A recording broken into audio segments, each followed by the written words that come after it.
So let's dive into the use of dropout regularization within a real neural network here and see how it can help you prevent overfitting while you're training your network. Open up your Jupyter notebook and go into section 10. And let's go into deep learning revisited.ipynb. So yeah, it's a little non-intuitive, but sometimes throwing data away during training actually produces better results. You're basically disabling a part of your artificial brain, if you will, while training at each step to force your brain to spread its work out a little bit better. And that can lead to better use of the resources you have, and it can also prevent overfitting. So what we're doing is just hiding a random portion of the data at each training step. So let's see it in action.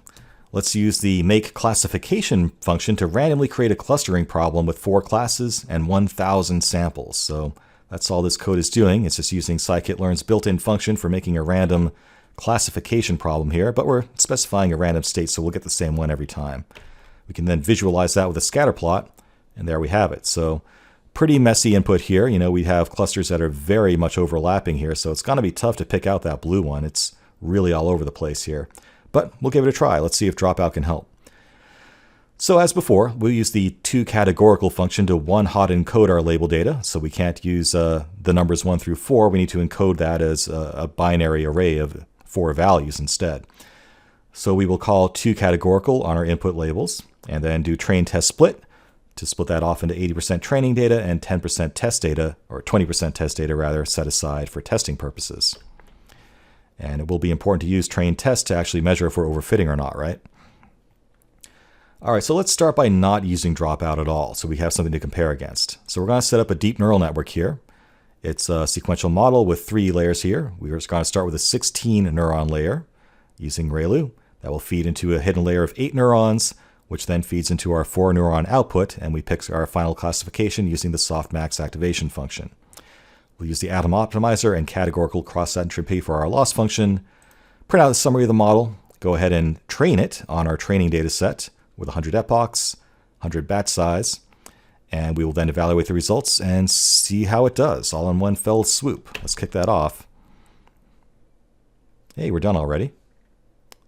And if we scroll down to the bottom here, we can take a look at what our final result was. So we ended up with an accuracy of 73.5%. And we ran this for 100 epochs because we wanted to give our model enough time to start overfitting the data, potentially. So, we could have stopped much earlier, but we intentionally let it keep on running because we want some overfitting to happen here. So this time, let's actually set up the same deep neural network, but with a 20% dropout layer in between each hidden layer. So you can see that what we've done here is in between the 16 neuron layer and the 8 neuron layer, we've added a dropout layer of 20%. So that's just going to drop out 20% of the information at that point. We'll do it again between the layer of 8 neurons and the final classification layer of 4, dropping out 20% there as well. Now it's important to remember, we're not just dropping out the same data every time, we're randomly selecting 20% at each training step. So all the data doesn't end up getting used, all the neurons end up getting used, we're just randomly withholding stuff from run to run here as we're doing each epoch. So let's go ahead and kick that off and see if it does any better or not. Scroll down to see the final results. 74%, so that was in fact a little bit better.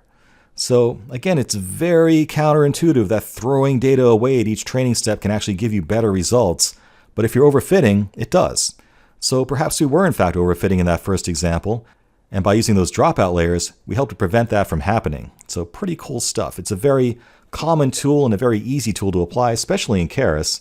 It does take some experimentation to find the right amount of dropout and the right points at which to apply it, but it can be a very powerful tool in both preventing overfitting and also making your model run a little bit faster too. So a lot of good stuff about Dropout there. There's an example of it in action, and you can see for yourself it can have some real benefits in preventing overfitting.